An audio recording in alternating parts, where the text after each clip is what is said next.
नमस्कार. श्री गणेशाय नमः. मी तुम्हाला मुखसामुद्रित म्हणजेच फेस रीडिंग याविषयी थोडीशी माहिती देणार आहे. आपल्याला तसं जन्मताच फेस रीडिंग येत असतं, कारण लहान बाळ आईचा चेहरा बघूनच तिला ओळखतं, बाकी त्याला काहीच माहिती नसतं. तर फेस रीडिंग हे आपल्याला अतिशय डे टू डे लाईफमध्ये उपयोगी शास्त्र आहे. आपण माणसाच्या चेहऱ्यावरून त्याची वृत्ती ओळखू शकतो. उदाहरणार्थ,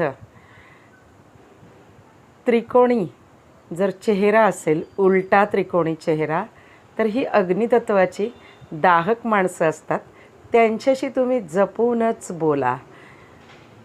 ज्यांचे कान खूप मोठे असतात आणि बाहेर डोकावणारे असतात, ते लोक खूप ॲम्बिशियस असतात, खूप हुशार असतात, जनरस असतात, पण ते स्वतःचंच ऐकणारे असतात, दुसऱ्याचं ऐकत नाहीत.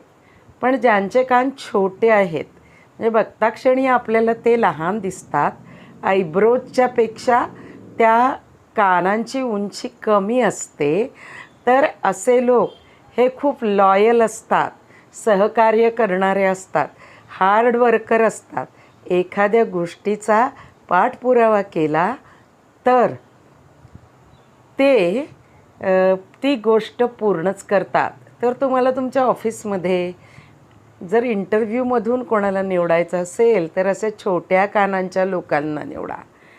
ज्या लोकांचं कपाळ पूर्णपणे फ्लॅट असतं, ते लोकसुद्धा अतिशय क्रिएटिव्ह असतात. त्यांची इंट्युएशन पॉवर चांगली असते. ते कुठलंही काम शांतपणे करतात.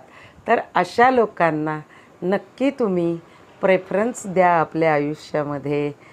पण ज्यांचं कपाळ थोडं उभट असतं किंवा थोडे त्याच्यावर उंचवटे असतात, असे लोक स्वभावाने जरा उतावळे असतात, खूप काय करतात, एक ना धड भाराभर चिंध्या करतात. तर अशा लोकांनी शांतपणे एक गोष्ट पूर्ण झाल्यावर दुसरी गोष्ट पूर्ण केली तर नक्कीच त्यांना त्यांच्या कामामध्ये यश मिळेल.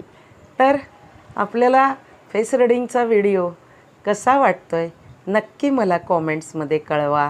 श्री स्वामी समर्थ. ओम श्री मंगेशाय नमः. धन्यवाद.